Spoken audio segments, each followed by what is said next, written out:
podcast from the grassroots, connecting people and sharing ideas.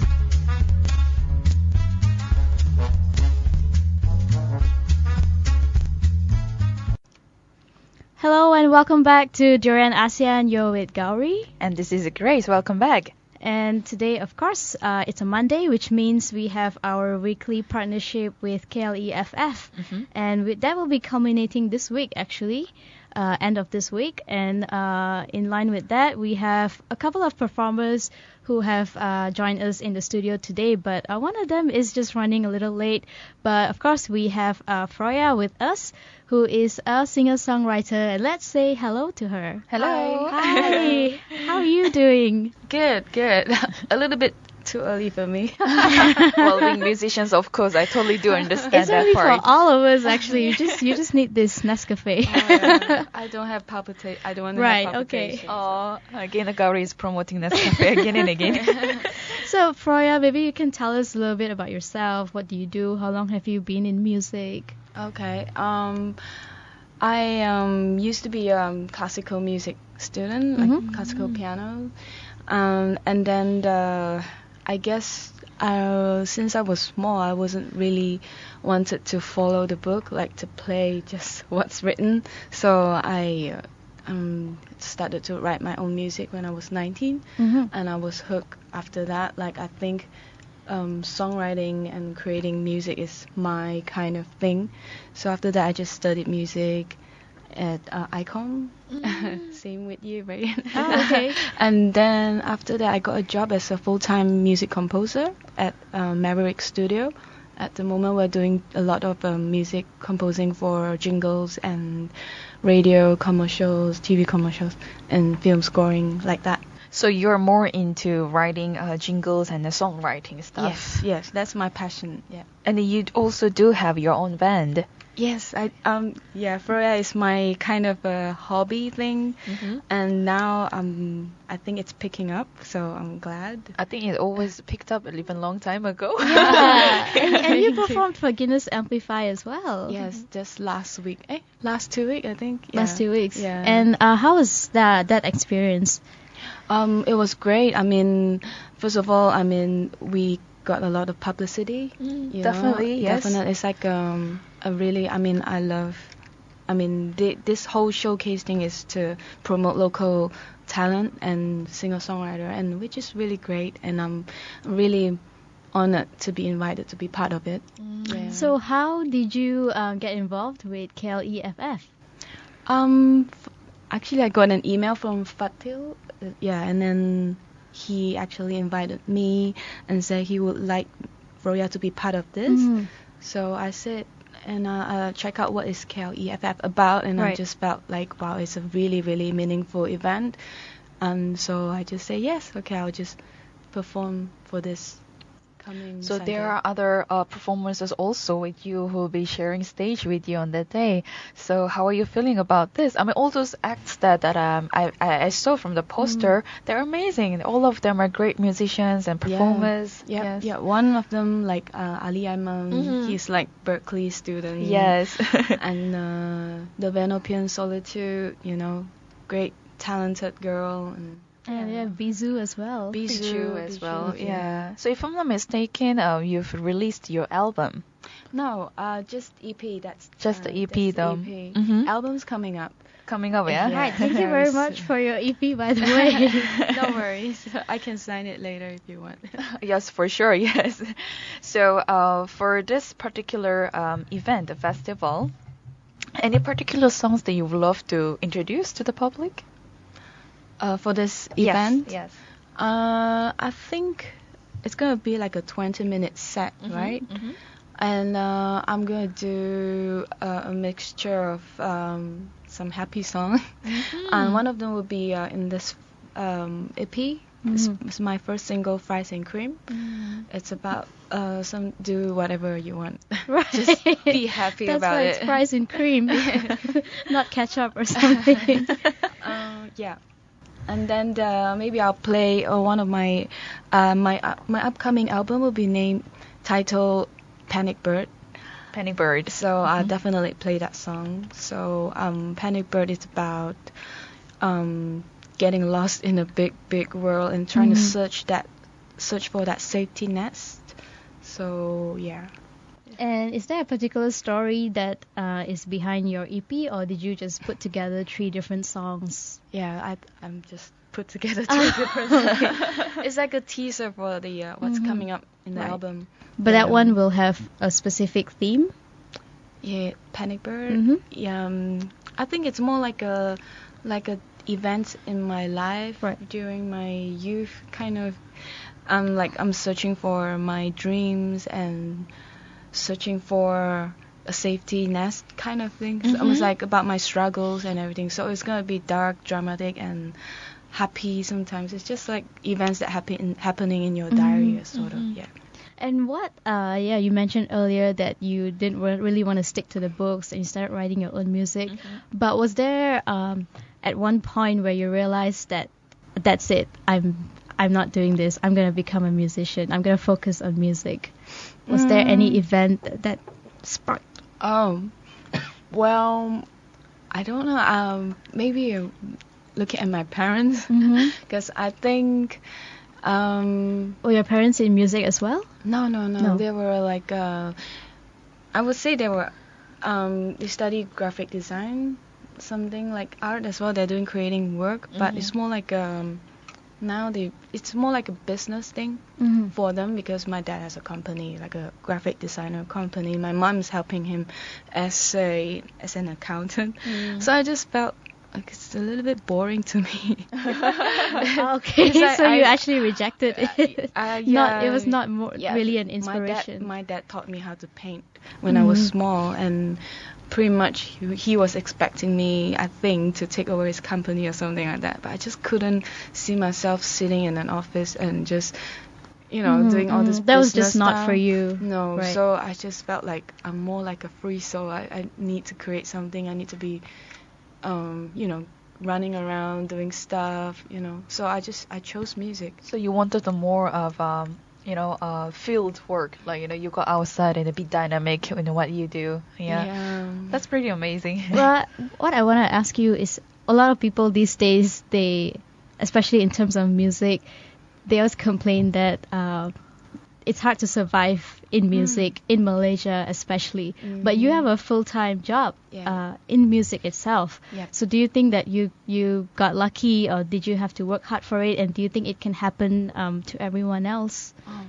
I always think it can happen to anyone else. I mean, I think 5 years, 6 years ago, I have no idea that I would end up as a full-time composer. Right. But I just have a dream that music is what I want to do, so I just really go for it and just don't be afraid of it. And I applied for jobs as a music composer, and where I started was really rough as well. Like, nobody started like 100% you're the best. Everyone starts from somewhere, so I'm definitely one of them as well. So and then I guess just keep pursuing what you wanted to do. I think that's the key. It is really hard to survive as a musician, just a musician, not just in Malaysia, I think everywhere else as well. But I think it's not that, but of course, if you want to be a millionaire, you can't, I don't think musician could be, unless you're like, big name, you go on a bigger superstar. scale. I mean, right. it's possible. But for what I want to achieve, it's definitely not to be a millionaire. Okay. I just want to do what I like to do. And you just want that fulfillment that comes with it. Yeah. Right. So you will be performing on the 19th of October in Publica. Sunday. Yeah. Right. And going back to KLEFF, which is of course the Kuala Lumpur Eco Film Festival. Do you have maybe any stand when it comes to environmental issue? Is that anything that you'd like to see a change in KL? Because, there are always floods in KL and way too many cars, traffic jam, pollution. So is there any change? Haze, of course. So is there anything that you personally want to see changed in terms of environment? I think that would be the air. The air, yeah. Yeah, because I grew up in KK, Kota Kinabalu, Sabah, and the air is so much Massive different. different. Massive different from here. Well, maybe it's near the sea, Right. you know, I don't know, but I just felt like, you know, the air could be better here. You feel like we're just inhaling poison here? Yeah, I think so. I think maybe the car pollution has to be one of the issues as well. Yeah, I definitely want to see change in that. I mean, that said, I mean, it has to be an effort from everyone. A collective a collective effort. effort from everybody, you know. Mhm. Yeah. And the pollution is definitely something that is a little crazy in this country. Well, especially in KL because of the amount of cars we have and the amount of carbon monoxide that's being released. Construction as well. Yeah. But then again, when people resort to public transport, that's also another complaint because it's not that reliable. You can't exactly reach a lot of places if you just want to rely on buses and train. And also safety issues. But maybe we can ask Grace. Grace has been here for about 6 years. Yes, And you she's got it never right. had a car. Yeah. So, Grace, tell us a little bit. What's your secret? Oh, it comes to my experience now.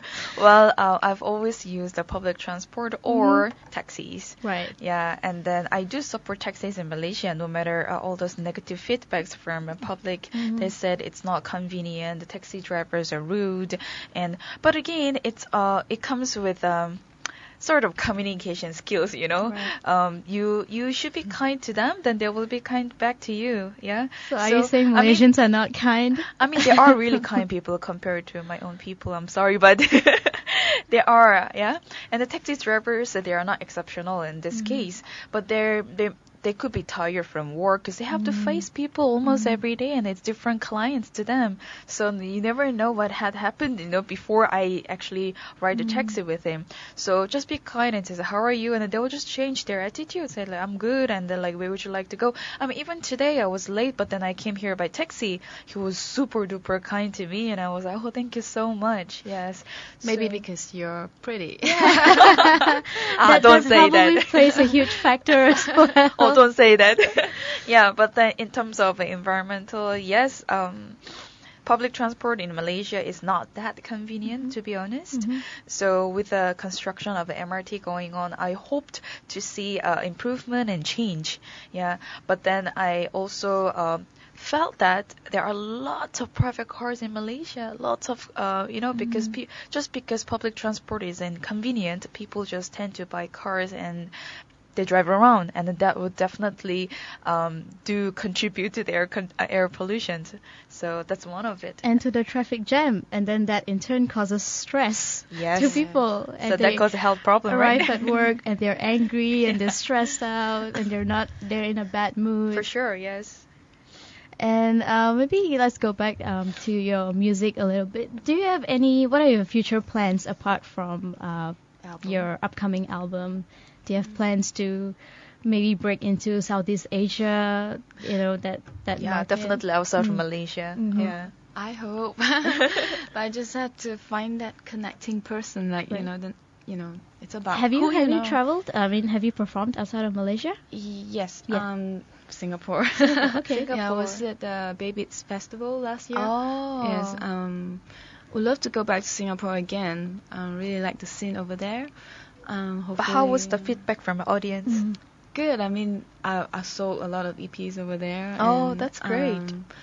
People came up to me and took pictures and stuff. And yeah, I mean, concrete plans will be album, and then later on will be trying to release a music video for some of the tracks, and also discuss with a few directors. Not few, I think one or two.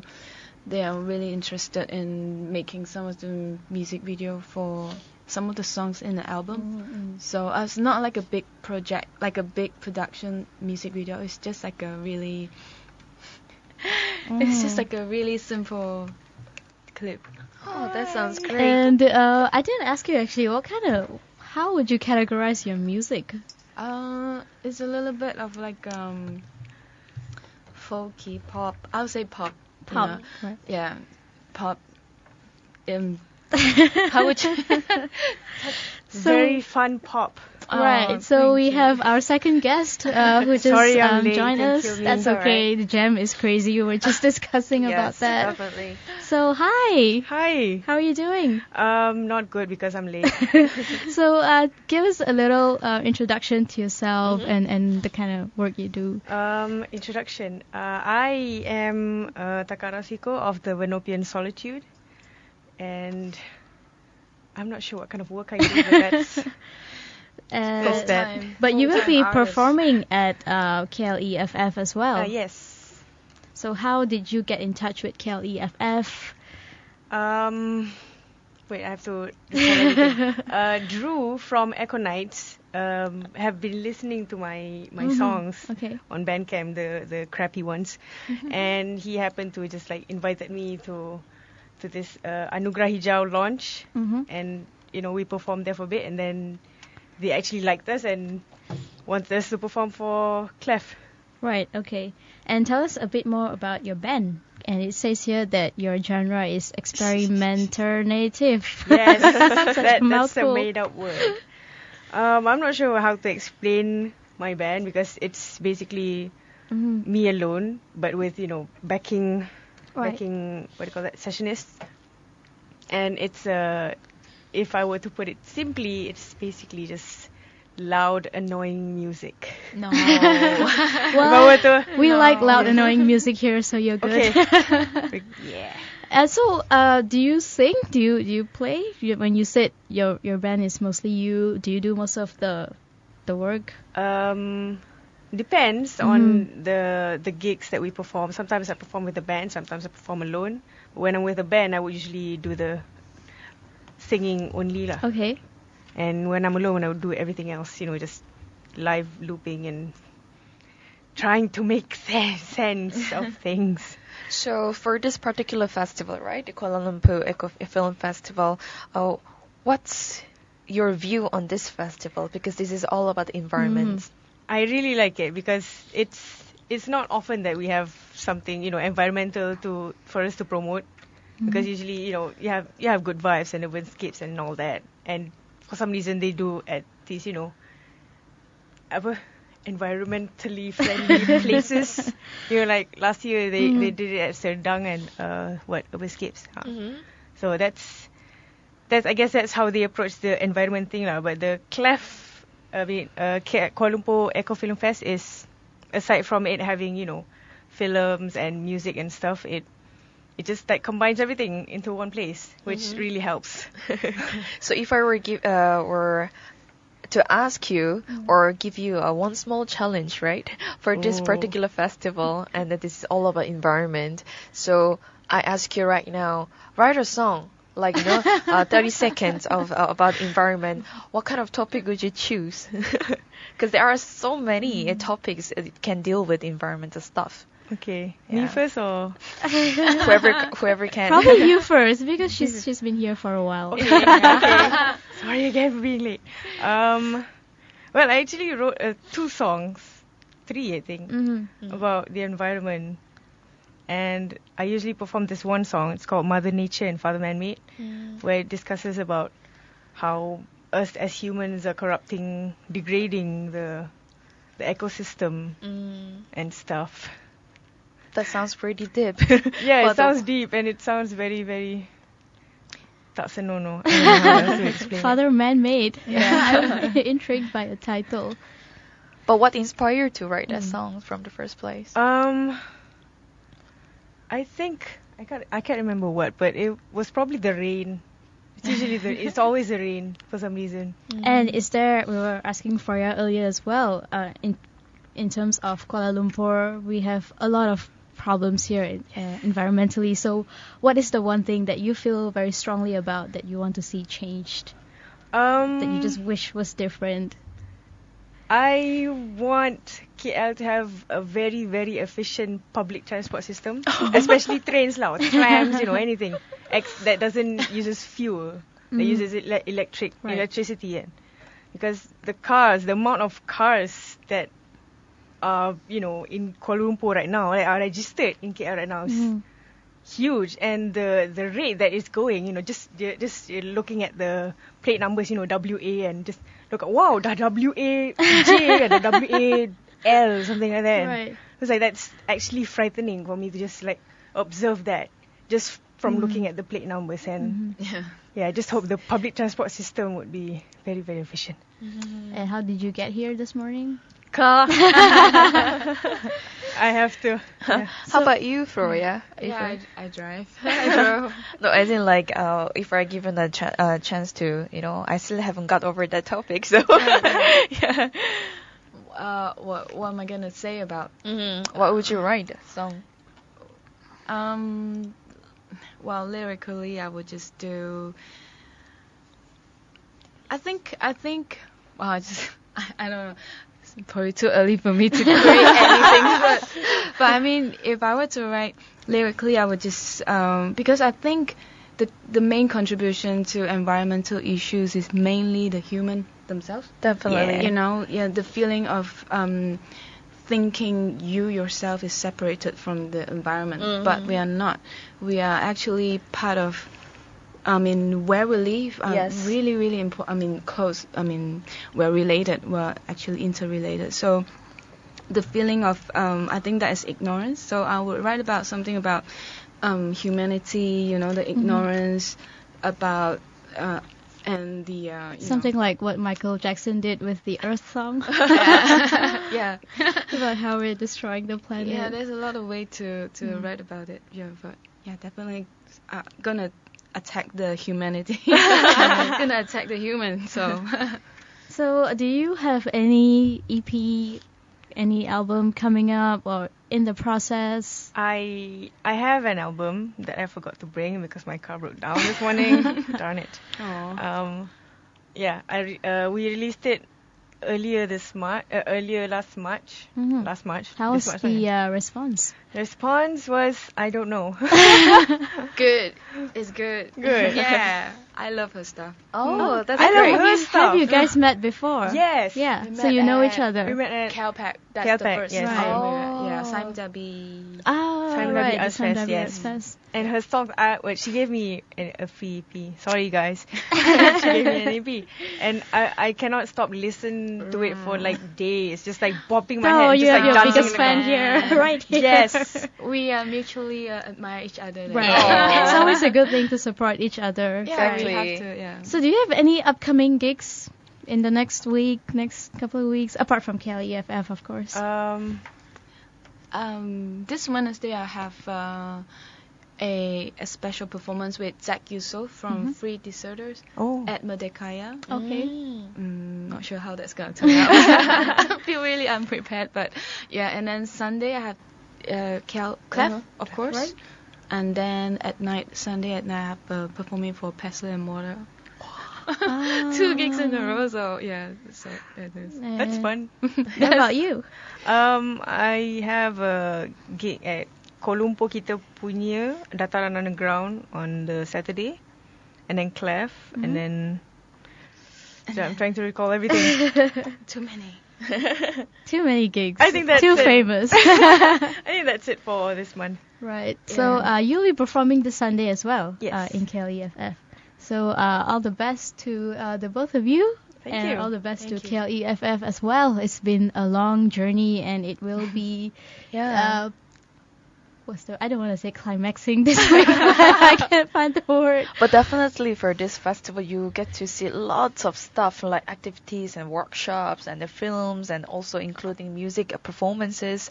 So please don't miss these amazing festivals coming up from 17 till 19th. And apart from Froya and the Venopian Solitude, we also have Ali Aiman, Jas Ibrahim, Bizu, Pastel Light, Project Disco Baldi, and also Diane Trisha, Yep. who will be all performing this Sunday on the 19th of October.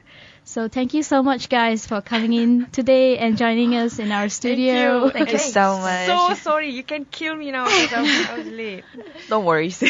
You should. This is I'll kill you.